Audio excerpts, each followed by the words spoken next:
Todo comenzó con una llamada telefónica que parecía bastante inocente. Mi nombre es Jordan. Tengo 34 años y tengo 2 hijos, Liam, que tiene 7, y Maisie, que acaba de cumplir 5 el mes pasado.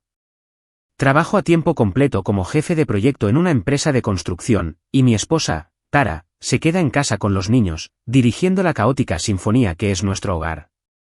La vida no siempre es fácil, pero hemos creado nuestra pequeña burbuja de alegría. Panqueques por la mañana, cuentos antes de dormir, salas de estar desordenadas llenas de obras maestras de crayones. La Navidad es un gran acontecimiento en nuestra casa. Siempre lo ha sido. No solo por los regalos, sino por la magia, los rituales, decorar galletas, ver viejas películas de animación con plastilina, el tren que rodea la base de nuestro árbol. Intentamos que sea especial. Así que, cuando mi padre llamó una semana antes de Navidad, no lo pensé 2 veces. No es el tipo más cálido, es un militar retirado, del tipo de hombre de apretón de manos firme, pero últimamente lo ha estado intentando más, o al menos fingiéndolo. La llamada llegó un martes por la noche. Yo estaba limpiando espaguetis del suelo de la cocina mientras Tara luchaba para ponerles los pijamas a los niños. Vi papá parpadear en mi pantalla, contesté, esperando quizás una llamada rápida para saber cómo estábamos o una pregunta sobre qué llevar a la cena de Navidad. En lugar de eso, preguntó, ¿puedes poner a los niños al teléfono? Quiero preguntarles qué quieren este año. Parpadeé. Nunca había hecho eso antes. Ni una sola vez. Cuando yo era niño, él era el tipo de padre que te entregaba una tarjeta con un billete de $20 dentro y consideraba eso un gesto sincero. Así que sí, me sorprendió, pero también me sentí algo esperanzado. Quizás estaba cambiando de actitud. Quizás todos esos pequeños esfuerzos que habíamos hecho para permanecer en su vida a pesar de la distancia finalmente estaban dando sus frutos. Liam y Maisie estaban locos de contentos. Ambos agarraron el teléfono como si fuera un billete dorado. Me quedé allí, con la toalla en la mano, observando cómo sus caritas se iluminaban mientras enumeraban de todo, desde sets de Lego hasta una máquina de karaoke rosa. Papá hizo preguntas, tomó notas, se rió un par de veces, e incluso dijo, «Muy bien, veré qué puede hacer Santa». Cuando terminó la llamada, Maisie estaba literalmente saltando en el sofá. «El abuelo me va a conseguir el micrófono», chilló, y eso fue todo. Estábamos en modo de cuenta atrás total para la Navidad. Pasaron el día siguiente haciendo dibujos. Liam dibujó una bicicleta rojo bombero con ruedines. Maisie dibujó un micrófono rodeado de estrellas como si ya estuviera planeando su carrera de estrella del pop. Los pegamos en la nevera. Tara incluso tomó una foto de los dibujos y se la envió a mi padre por mensaje de texto, por si necesitaba un recordatorio. «Míralos», dijo una noche, observando a los niños cantar Jingle Bells con una cuchara y dar vueltas en sus pijamas. Están realmente emocionados. Fue muy amable por parte de tu padre. Yo también quería creer eso. Pero si soy sincero, había una pequeña cosquilla en el fondo de mi mente, como un hilo suelto que no puedes ver del todo, pero que sientes que tira. Porque la cuestión es que mi padre no solo me tiene a mí. Tengo un hermano mayor, Brandon. Tiene 38 años, está casado con Julie y tiene 2 hijos gemelos de la misma edad que Liam. Y aunque técnicamente ambos crecimos bajo el mismo techo, bien podríamos habernos criado en planetas diferentes. Brandon es el niño de oro. Siempre lo ha sido.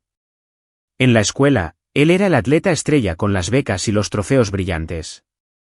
Yo era el niño que traía a casa notas decentes y proyectos de arte que nadie realmente miraba. Cuando Brandon se casó, mi padre pagó su luna de miel.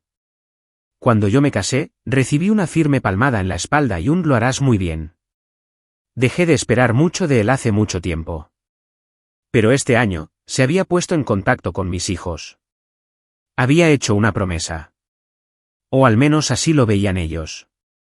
Y una parte de mí se atrevió a pensar que quizás estaba tratando de demostrar que le importaba a su manera.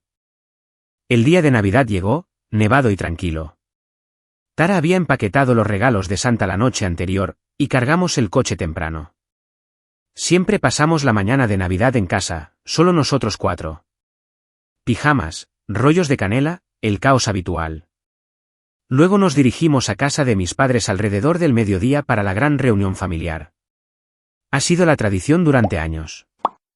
No mentiré, no tenía ganas de las conversaciones incómodas ni de los habituales alardes de falsa modestia de Brandon, pero estaba emocionado por mis hijos. Iban bien vestidos, con el pelo peinado, y llevaban los dibujos en sus mochilas para enseñárselos al abuelo. Incluso escuché a Liam susurrar: ¿crees que me tocará la roja o quizás la verde? Llegamos a casa de mis padres sobre las 12:15.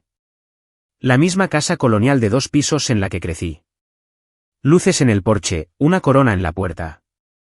El camino de entrada estaba lleno. El todoterreno de Brandon ya estaba aparcado delante. Al entrar, escuché risas desde la sala de estar. Los niños corrieron por delante. Lo que vi me dejó helado. El suelo de la sala de estar era un cementerio de papel de regalo, cintas rotas, lazos, cajas brillantes apiladas. Los gemelos de Brandon ya estaban hasta las rodillas de juguetes, coches teledirigidos, legos, tabletas nuevas, y en el centro de todo, sobre la alfombra, la bicicleta roja brillante que Liam había dibujado. No una similar, no una parecida, el mismo modelo, hasta los ruedines blancos y las calcomanías de llamas. A su lado, el micrófono de karaoke rosa, completo con el soporte brillante y la luz de discoteca que Maisie había rodeado en un catálogo. Liam se quedó paralizado. También Maisie, durante unos segundos. Ni siquiera reaccionaron. Solo miraban fijamente. Entonces Liam se volvió hacia mí, con la confusión arrugando su rostro. «Papá, esa es mía». Antes de que pudiera responder, mi padre apareció por la esquina sosteniendo una taza de café y riéndose de algo que Brandon había dicho. Miró a mis hijos, que seguían allí de pie como estatuas, y su sonrisa vaciló por un segundo, pero luego se recuperó. «Oh, habéis llegado. Feliz Navidad a todos». Maisie me tiró de la manga. «¿Es mío, papi?» No sabía qué decir.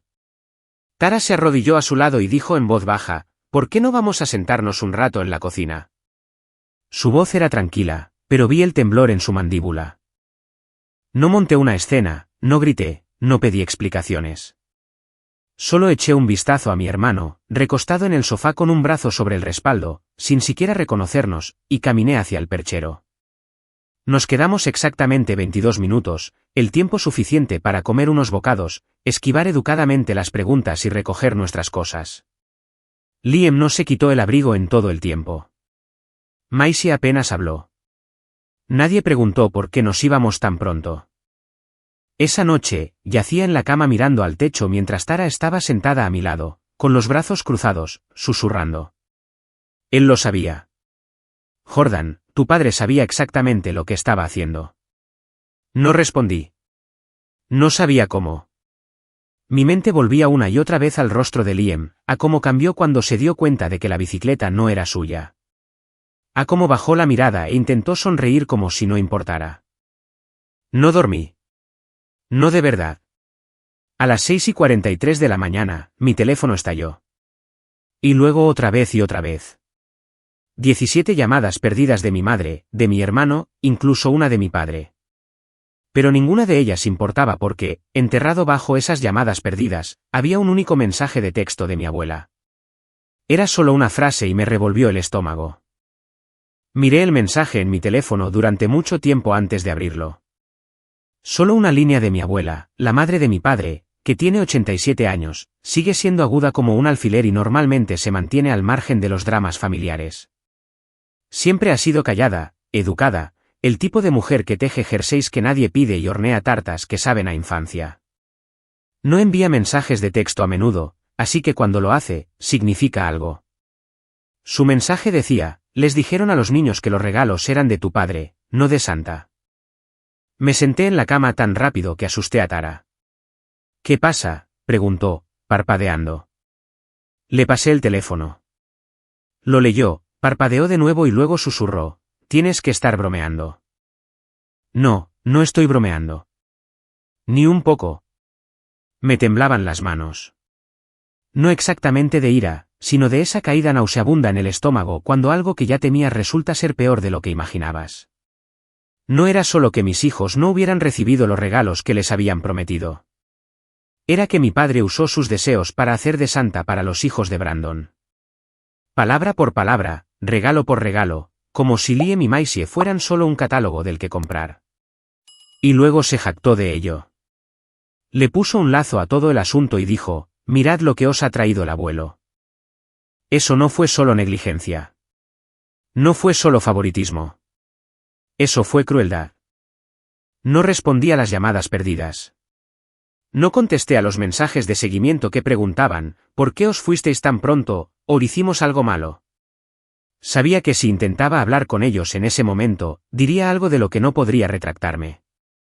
Así que pasé la mañana en una especie de neblina, entumecido, mirando a los niños mientras jugaban tranquilamente con los juguetes de casa.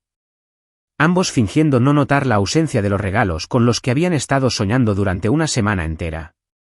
Esa fue la peor parte.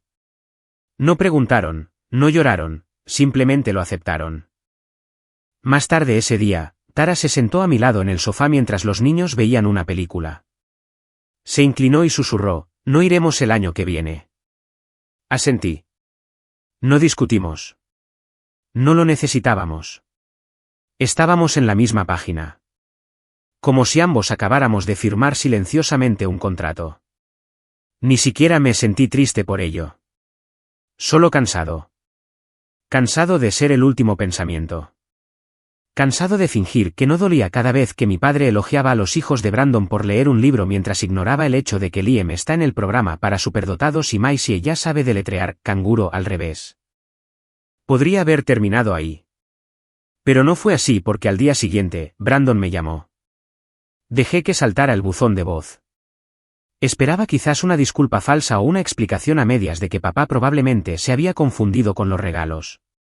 No estaba preparado para lo que realmente escuché. Oye, Jordan. Mira, solo quería darte las gracias por iros pronto ayer. Les dio a los chicos más tiempo para jugar sin tener que compartir. Ah, y mamá me dijo que tus hijos no recibieron mucho este año, así que tenemos algunas cosas de sobra si quieren venir el próximo fin de semana. Sin rencores. Sí, escuché ese mensaje de voz 2 veces. Luego una tercera vez. Tara estaba detrás de mí, con los puños apretados. No dijo eso de verdad. No puede ser. Oh, pero lo hizo. Guardé el mensaje. Todavía lo tengo. Ese fue el primer momento en que sentí que algo se rompía dentro de mí. No un chasquido, no una gran ruptura explosiva, solo una fractura, algo pequeño y profundo que no se ve en la superficie hasta que empiezas a aplicar presión. Y habría presión, porque las cosas no se calmaron después de eso. Se hicieron más ruidosas. Comenzó con mi madre enviando fotos al chat grupal de la familia, fotos de los gemelos de Brandon montando en la bicicleta, cantando con el micrófono de karaoke, con leyendas como, se lo están pasando genial. El abuelo realmente se lució este año. Ni una mención de Liam o Maisie. Luego vinieron las publicaciones en Facebook, fotos de los gemelos con los regalos. Un comentario de mi padre que decía, tuve que mover algunos hilos para conseguir esto, pero valió la pena por mis chicos. Mis chicos. Como si los únicos nietos que importaran fueran los de Brandon. Tara finalmente estalló cuando una foto de la bicicleta roja apareció en su muro, compartida por Julie con la leyenda, el tío Jordan dijo que esta era la que Liam quería. Buen ojo, Jordan. Les queda perfecta a nuestros pequeños. Entró furiosa en la habitación, sosteniendo su teléfono como si le quemara. Se están regodeando, dijo, con la voz temblorosa. Sabían que eran para nuestros hijos, y ahora lo están presumiendo. No respondí. Estaba demasiado ocupado mirando mi propia pantalla, releyendo el mensaje de mi abuela, preguntándome cuánto tiempo lo había sabido, preguntándome si alguien en esa casa había dudado, si alguien miró la bicicleta o el micrófono y pensó, espera, no eran estos. Aparentemente no. Pero la gota que colmó el vaso no llegó hasta Año Nuevo. Habíamos planeado pasarlo en casa, solo nosotros 4. Tara hizo palomitas, construimos un fuerte de mantas y los niños se quedaron despiertos para ver caer la bola por primera vez. Fue una de esas noches perfectas, del tipo que se siente como un reinicio suave, un borrón y cuenta nueva. Por un momento, me permití creer que estábamos superándolo. Entonces, alrededor de la 1 de la madrugada, recibí un mensaje de texto de mi prima Rachel. No somos especialmente cercanos, pero siempre hemos sido amigables. Ella estaba en la fiesta de Año Nuevo en casa de mis padres, a la que no nos habían invitado. Su mensaje fue corto. Oye, solo pensé que deberías saberlo. Brandon ha estado diciendo a todo el mundo que te fuiste furioso en Navidad porque estabas enfadado por no recibir regalos para ti. Dijo que tus hijos ni se dieron cuenta y que Tara ha estado intentando armar un escándalo por nada. La gente se reía de ello esta noche. Leí el texto, luego lo releí, y por primera vez desde que todo esto comenzó, vi todo rojo. Estaban mintiendo, tergiversándolo, diciéndole a la gente que yo era el que actuaba con derecho, que había hecho una rabieta por regalos para mí, que Liam y Maisie estaban bien, que Tara estaba siendo dramática, y la gente se reía.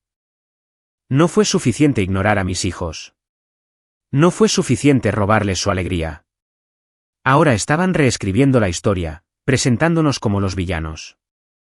Sentí que algo en mi pecho se apretaba como una puerta que se cierra de golpe. No le respondí a Rachel. No les dije nada a mis padres. Aún no. En lugar de eso, abrí mi portátil y empecé a escribir. No un mensaje de texto, no una publicación, una lista.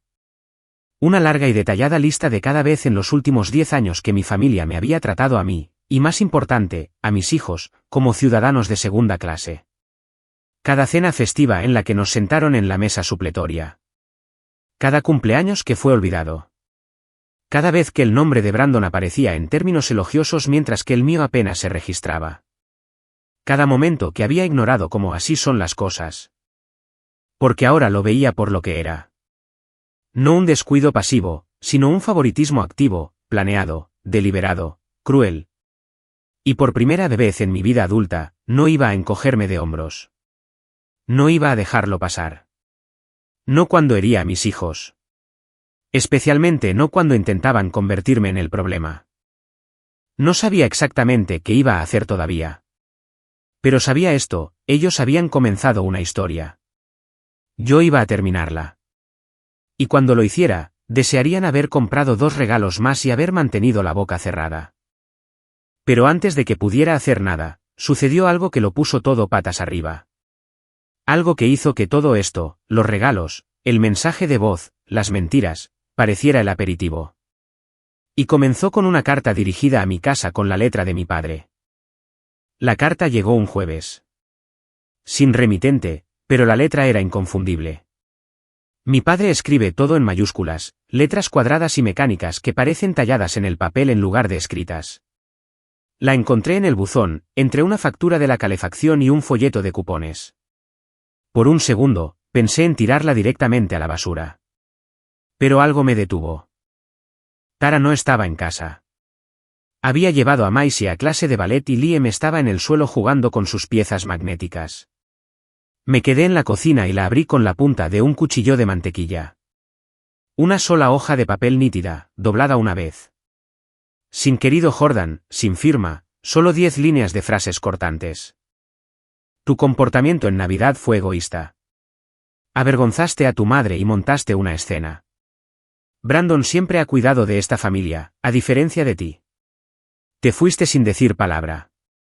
Hiciste llorar a tus hijos para llamar la atención. Pusiste a tu esposa en nuestra contra. Te disculparás antes de ser bienvenido de nuevo. Esta es tu advertencia. No pongas a tus hijos en contra de su familia. Arréglalo o mantente alejado. Me quedé allí en la cocina, leyéndola una y otra vez. Ni siquiera parecía una carta. Parecía una evaluación de desempeño de un jefe que ya había tomado una decisión. El tipo de mensaje que no se escribe para invitar al diálogo, sino para reafirmar el dominio. Arréglalo o mantente alejado. Sin disculpas. Sin reconocimiento de lo que pasó. Solo control. Esa misma lógica fría que había usado toda mi vida. Mi padre no creía en los sentimientos. Creía en la estructura, la lealtad, la reputación, las apariencias, y si tú perturbabas la imagen que él quería proyectar, tú eras el problema. Doblé la carta, la volví a meter en el sobre y la guardé en el cajón de la cocina debajo de un montón de pilas y recibos viejos. No se la mostré a Tara. No entonces. No quería que viera cuánto me seguía afectando, pero lo hacía. Me afectó mucho. Esa noche, permanecí despierto mientras la casa dormía, escuchando el zumbido de la nevera y el crujido ocasional del techo. Mis pensamientos daban vueltas en círculos. Una parte de mí quería marchar a su casa, golpear la carta sobre la mesa y preguntar, ¿te escuchas a ti mismo? Pero, ¿de qué serviría? Se reafirmaría en su postura. Siempre lo hacía. Así que, en lugar de eso, no hice nada. Y durante unas semanas, me deshice. No fue dramático. Sin gritos ni crisis, solo una lenta erosión de energía. Me sentaba en mi escritorio en el trabajo y miraba los correos electrónicos sin hacer clic en ellos. Me saltaba el almuerzo, evitaba las llamadas. Seguía repasándolo todo, la expresión en la cara de Liam, el mensaje de voz de Brandon, los comentarios de Facebook, la carta. Me preguntaba si había hecho algo mal, si lo había entendido mal, si quizás yo era el que reaccionaba de forma exagerada. Esa fue la parte más dañina. Tara se dio cuenta. Por supuesto que lo hizo. Siempre ha estado en sintonía conmigo. Incluso cuando intento esconderme detrás del estoy bien, solo cansado. Una noche a mediados de enero, se sentó a mi lado después de que los niños se fueran a la cama y dijo en voz baja, «Puedes estar enfadado, Jordan. No tienes que cargarlo todo solo». No respondí de inmediato. «Pero no voy a dejar que te rompan». «No otra vez». La miré, y por primera vez en semanas, dejé caer los hombros. «No se trata solo de la Navidad», dije en voz baja. «Es todo. Toda mi vida. Siento que he estado tratando de conseguir un asiento en una mesa a la que nunca fui invitado. Y ahora que he dejado de intentarlo, duele más». Ese fue el primer resquicio de luz. No lo sabía entonces, pero esa noche marcaría el comienzo de algo nuevo. Tara tenía razón.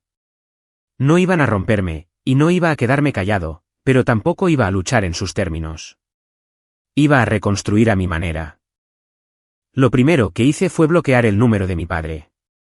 Parecía algo pequeño, incluso mezquino, pero también liberador, como si finalmente estuviera colgando una conversación en la que había estado atrapado desde la infancia.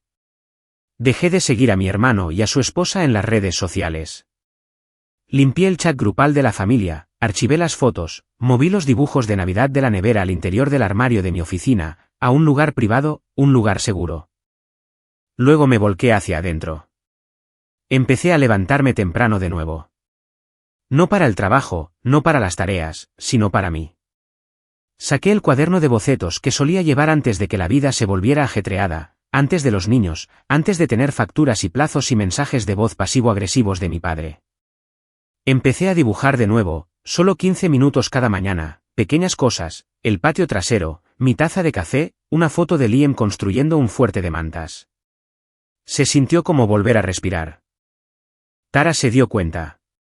Empezó a dejarme momentos de tranquilidad por la mañana, incluso despertándose temprano para hacer café. Sin palabras, solo un beso en la mejilla y una sonrisa que decía, «Te veo». Luego vino la segunda ola. Me dediqué en cuerpo y alma a los niños. Empecé a ser voluntario en la escuela de Liam, en los días de lectura, proyectos de arte, horas de almuerzo para padres. Maisie y yo comenzamos a hacer proyectos semanales de papá y yo, pintar casitas para pájaros, hacer flores de papel, convertir cajas viejas en cohetes. Estaba allí. Realmente allí. No solo físicamente, sino mentalmente, completamente presente. Riendo más, escuchando con más atención, soltando la pesadez poco a poco. Y lentamente, algo comenzó a cambiar. Ya no buscaba su aprobación. Estaba construyendo algo mejor. Nuestra propia versión de un legado familiar. Uno no construido sobre la culpa, la competencia o el favoritismo, sino sobre la presencia, la alegría, el estar ahí. A finales de febrero, sucedió algo inesperado. Maisie llegó a casa con un folleto de la escuela. Iban a tener un espectáculo de talentos familiar. Cada estudiante podía actuar con un padre o un hermano. Esperaba que eligiera a Tara. Ella es la cantante de la familia, y Maisie la adora. Pero en cambio, Maisie entró corriendo a la sala de estar y dijo, «Papi, tú puedes dibujar mientras yo canto». Parpadeé. ¿Quieres que dibuje en el escenario? Ella asintió, radiante. Cantaré mi canción de princesa y tú me dibujarás con purpurina. Tara se echó a reír en la cocina. Estás contratado, superestrella. Quería decir que no, mi reacción instintiva fue evitar el centro de atención, pero miré a Maisie con su diente delantero faltante y su pelo lleno de purpurina y dije que sí. Practicamos durante una semana. Ella cantó Let It Go desafinada mientras yo la dibujaba con varios atuendos mágicos, capa, tiara, alas. Hicimos un cartel juntos y le pusimos purpurina en los bordes. La noche del espectáculo de talentos, me senté con las piernas cruzadas en el escenario con mis rotuladores mientras ella cantaba con todo su corazón. El aplauso fue atronador. Más tarde esa noche, mientras volvíamos a casa, Liam se inclinó desde el asiento trasero y dijo, «Eso fue realmente genial, papá. Eres como un mago con los dibujos». Me golpeó más fuerte de lo que esperaba porque me sentí como un mago de nuevo, como si no fuera invisible. Como si tuviera algo que ofrecer. Y la mejor parte, no tenía nada que ver con mi padre o mi hermano o cualquier marcador deformado que estuvieran llevando. Esto era mío, nuestro. A principios de marzo, recibí un mensaje de un viejo amigo, Evan, un compañero del instituto que ahora dirige una cafetería local con un espacio de galería incorporado. Había visto un boceto que publiqué en línea, idea de Tara, y dijo, ¿alguna vez has pensado en hacer una mini exposición? ¿Tenemos espacio? Dudé, y luego dije, sí. Pasé 3 semanas preparándolo. Bocetos sobre la paternidad, la infancia, momentos tranquilos. No lo anuncié mucho, solo se lo dije a algunos amigos, a algunos profesores de Liam, a un par de vecinos. La noche de la inauguración, esperaba que quizás una docena de personas pasaran por allí. Aparecieron 60. Tara trajo cupcakes. Liam llevaba una corbata. Maisie repartió pequeñas pegatinas caseras que decían Equipo Papá. Me quedé allí, en ese rincón acogedor de la cafetería, rodeado de mi arte, mi familia y gente que realmente interactuaba con lo que yo había creado.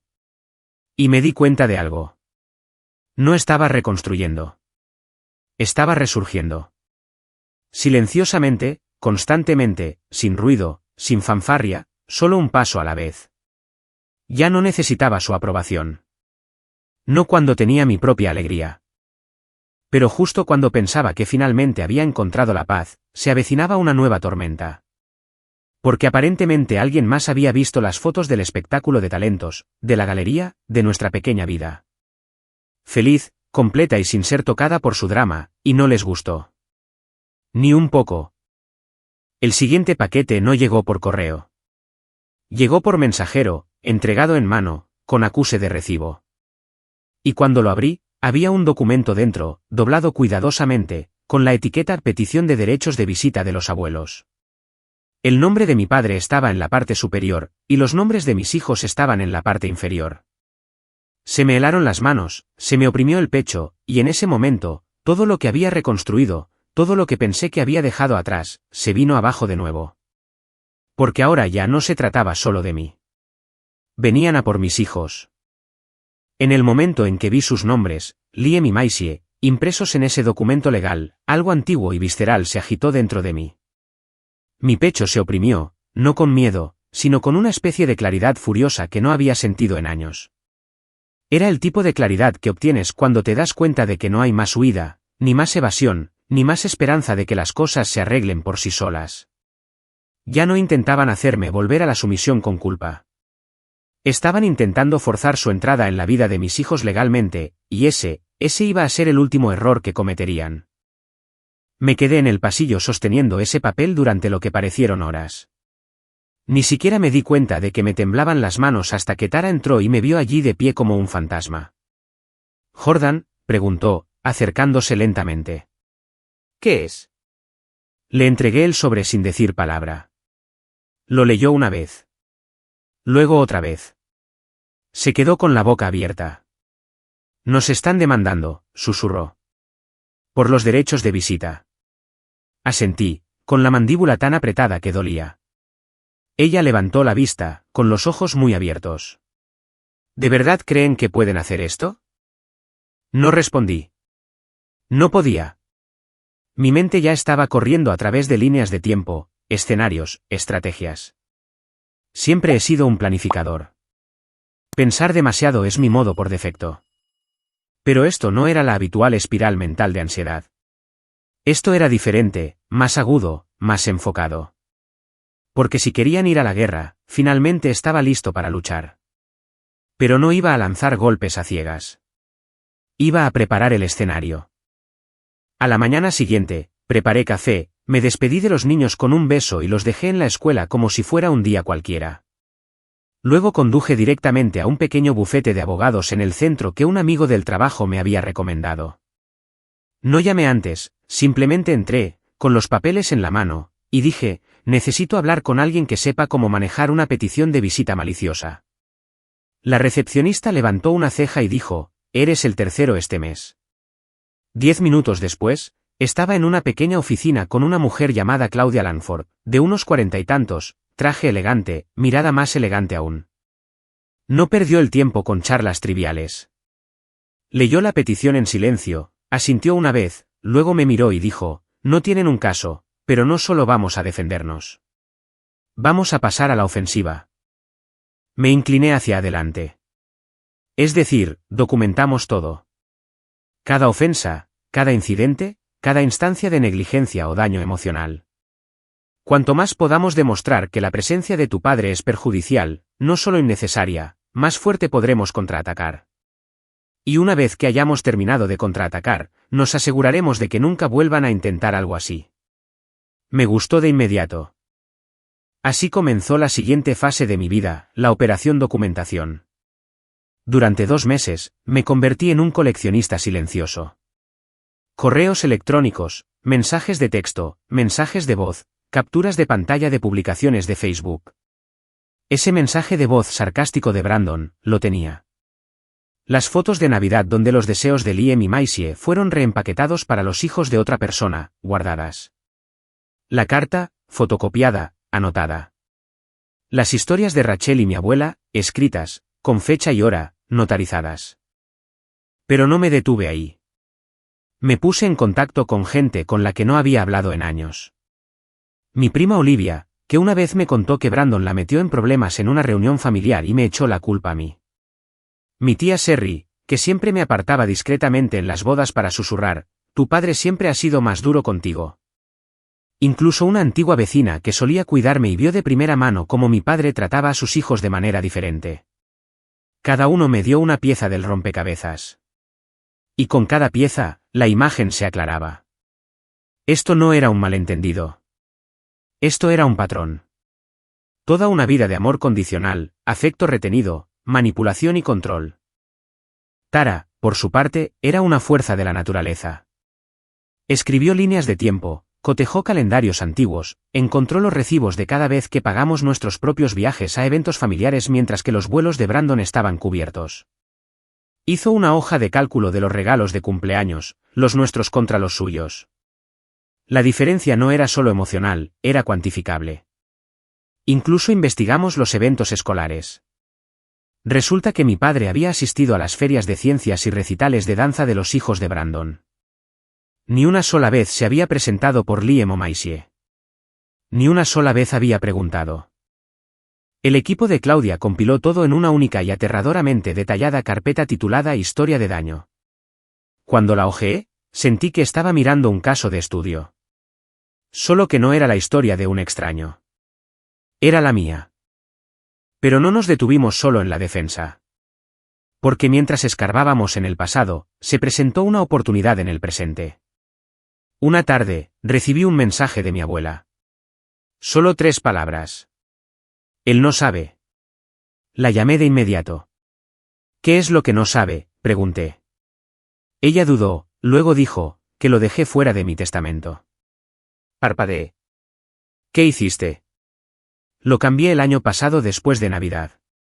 No podía soportar ver lo que les hizo a esos niños. Os dejé todo a ti y a los nietos. Estaba atónito. Mi abuela no es multimillonaria, pero tampoco está en la ruina.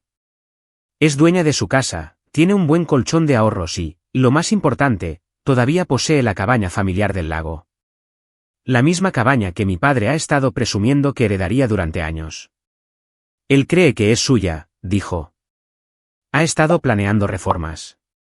Incluso les dijo a los gemelos que podían quedarse con la habitación de arriba. Pero no podía soportarlo. Esa cabaña debería ir a alguien que realmente entienda lo que significa la familia. Me senté lentamente. ¿Por qué me dices esto ahora? Porque se va a enterar pronto. Y cuando lo haga, querrás estar preparado. Tenía razón. Así que añadí una nueva pestaña a la carpeta, una etiquetada como apalancamiento de activos. No iba a usar el testamento en su contra. Todavía no. Pero era una carta en mi mano ahora. Y cuando llegara el momento de jugarla, me aseguraría de que toda la mesa se volcara. Mientras tanto, algo interesante comenzó a suceder. A medida que me alejaba de mi familia, otros comenzaron a acercarse. Los vecinos que antes solo saludaban desde el otro lado de la calle nos invitaron a barbacoas. Los padres de la escuela que antes solo intercambiaban saludos educados al recoger a los niños comenzaron a charlar, a establecer vínculos, a invitar a nuestros hijos a jugar. Incluso Evan, el dueño de la cafetería, se ofreció a organizar una noche de arte padre-hijo después de ver el revuelo del espectáculo de talentos. Enseñé a los niños a dibujar superhéroes mientras sus padres bebían lácteos y sonreían. Maisie llevaba una capa y me llamaba Capitán Lápiz. Liam ayudó a gestionar la hoja de registro como un pequeño becario. Estaba construyendo algo mejor, una comunidad real. Y a medida que se acercaba la fecha del juicio, Claudia me dio una nueva tarea. Escribe una declaración. No una legal, una personal. Algo desde el corazón. Pasé un fin de semana trabajando en ello. Noches largas, mañanas tranquilas, páginas arrugadas y reescritas hasta que finalmente tuve algo que se sentía verdadero. No compartiré todo aquí, pero una parte aún destaca. No estoy tratando de separar a mis hijos de su familia. Estoy tratando de protegerlos de una versión de la familia que les enseña que el amor es una recompensa que se gana en lugar de algo que se recibe. Crecí creyendo que nunca era suficiente. Me niego a que mis hijos crezcan creyendo lo mismo. Claudia lo leyó, asintió. Eso los aplastará en el tribunal. Pero aún así, no estaba satisfecho. Porque la victoria legal no era el objetivo final para mí. No solo quería ganar. Quería exponer.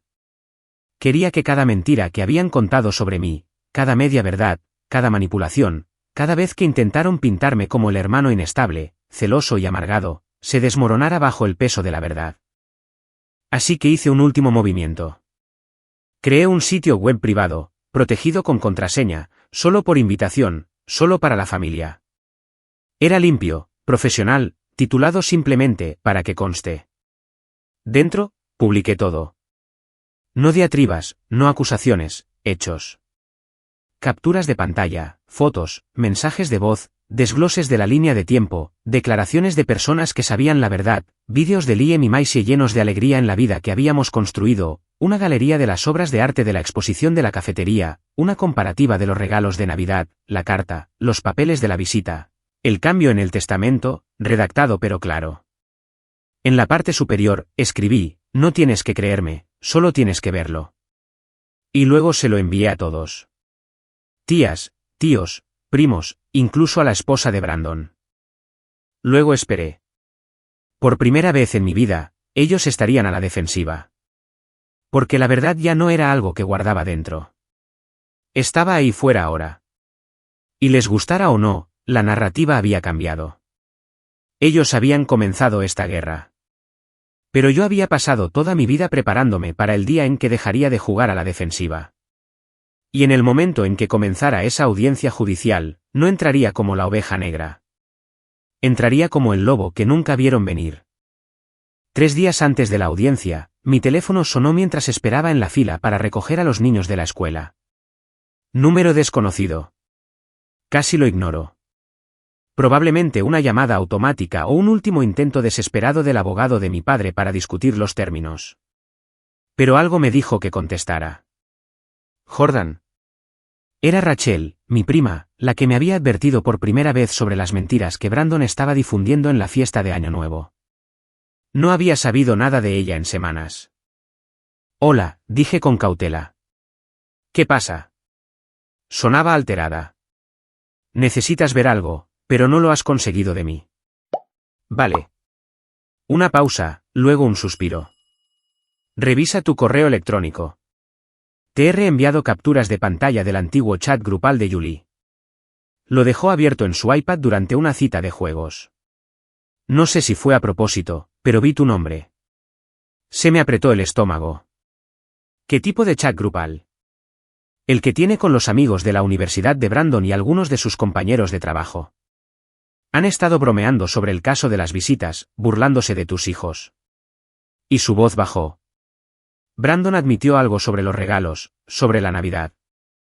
Me detuve en un aparcamiento, con el corazón latiendo con fuerza. Rachel, ¿qué dijo?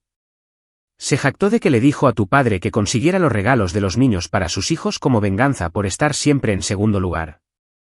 Dijo que quería ver qué se sentía al robarle la alegría a tus hijos. Que tu reacción hizo que valiera la pena. No dije ni una palabra. No fue necesario. Rachel susurró, está todo en las capturas de pantalla. Te las he enviado. Es que... Ya no podía guardármelo. Gracias, dije en voz baja. Cuando abrí el correo electrónico, la primera imagen era el encabezado de un chat grupal titulado Solo Reyes, con emoticonos de una corona y una botella de champán descorchándose. Los mensajes eran peores de lo que esperaba. Bromas sobre el canto de mi hija. Burlas de la cara de llorón de Liam. Brandon escribiendo, le dije al viejo exactamente lo que querían los mocosos de Jordan. Hice que se los regalara a los gemelos. El tipo se puso rojo como un tomate. Julie casi se muere de la risa. ¿Otro mensaje? ¿Crees que alguna vez le crecerá la columna vertebral? El tipo lleva llorando por ser el segundo desde el 96. Se creían invencibles, que nadie los estaba observando. Olvidaron la regla de oro de la traición, alguien siempre está observando. Y a veces ese alguien tiene conciencia. Con el permiso de Rachel, envié las capturas de pantalla directamente a Claudia. Su respuesta llegó 5 minutos después. Acaban de entregarnos la victoria en bandeja y luego han incendiado su propia casa. Esa noche, imprimí todo y lo metí en la carpeta. Luego hice una última actualización en el sitio web privado. Una pestaña final, intención, con esas capturas de pantalla del chat, con fecha, verificadas, sin editar. A la mañana siguiente, recibí una llamada de mi padre. No contesté. Una hora después, llegó un mensaje de voz. Su voz sonaba diferente, no enfadada, no exigente, preocupada. Jordan, llámame, por favor. Necesitamos hablar antes de que esto se nos vaya de las manos. Yo. No lo sabía. No sabía que Brandon dijo esas cosas. No devolví la llamada. Porque ya no era mi trabajo explicar las consecuencias de sus elecciones. Era su trabajo sentirlas. El día de la audiencia llegó gris y frío. El tipo de día en que todo se siente pesado. Tara me tomó la mano en el pasillo del juzgado mientras Claudia hojeaba la carpeta como un cirujano preparándose para una operación. Liam y Maisie se quedaron en casa con un amigo. No queríamos que estuvieran cerca de esto. Mis padres llegaron 15 minutos tarde. Mi padre llevaba su abrigo de gala militar como si eso significara algo aquí. Brandon también vino, para apoyar. Julie no apareció. Probablemente decidió que no era digno de Instagram. Mi padre no me miró, ni una sola vez. Claudia hizo todo el trabajo en el tribunal. Tranquila, precisa, quirúrgica. Expuso el caso metódicamente, documentando el largo patrón de manipulación emocional, exclusión y la clara instrumentalización de los regalos como medio de control. Luego presentó las capturas de pantalla. El juez levantó una ceja. ¿Y esto está verificado? Sí, señoría, respondió Claudia. Fueron recibidas por un miembro de la familia en el chat grupal, presentadas voluntariamente y cotejadas con contactos conocidos. El tribunal quedó en silencio. Brandon se puso pálido.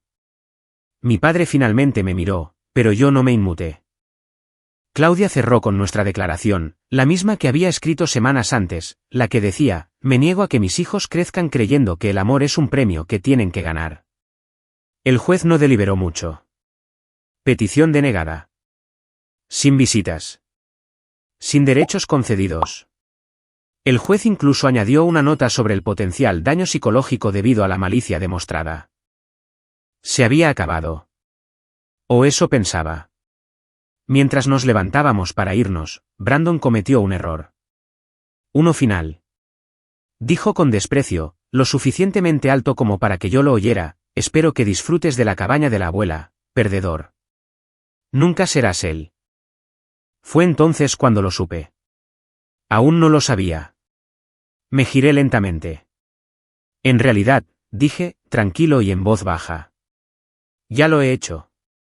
Él parpadeó. ¿Hecho qué? Sonreí. Disfrutarla. Llevé a los niños a la cabaña el fin de semana pasado.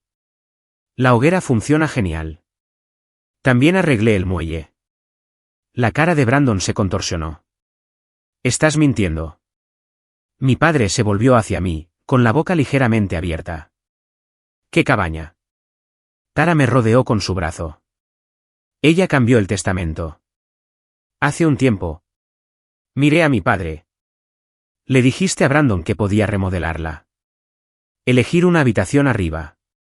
Supongo que deberías haber leído la documentación. Por una vez, ambos se quedaron sin palabras. Sin rabietas, sin gritos, solo el sonido de todo lo que creían controlar deslizándose entre sus dedos. Salimos del juzgado en silencio. Sin fanfarrias, sin baile de la victoria, solo paz. Pasaron las semanas. La primavera se abrió paso. Los árboles florecieron. Los niños nunca se enteraron de la audiencia. Nunca supieron la fealdad que se había dirigido contra ellos. Los dejamos permanecer inocentes. Tara y yo los llevamos a la cabaña de nuevo. Construimos un columpio en el patio trasero, asamos perritos calientes, lanzamos piedras al lago. Liam atrapó una rana y la llamó Capitán Croak. Maisie inventó una canción sobre las nubes de azúcar y la cantó con un palo como si fuera un micrófono. Volvimos a ser nosotros mismos, completos, intactos. Una tarde, me senté solo en el porche mientras el fuego crepitaba detrás de mí. Pensé en mi padre, en Brandon, en cuanto había deseado una vez su aprobación, su orgullo, y en lo poco que lo necesitaba ahora. Porque había construido algo mejor. Porque ellos me habían descartado. Pero yo había escrito mi propio final. Y mientras veía el sol sumergirse tras el lago, me di cuenta de algo. Habían pasado toda su vida tratando de mantenerme pequeño. Pero cuando me empujaron fuera de su familia, me dieron el espacio para construir la mía. Y esta vez, la construí lo suficientemente fuerte como para que nadie pudiera quitármela de nuevo.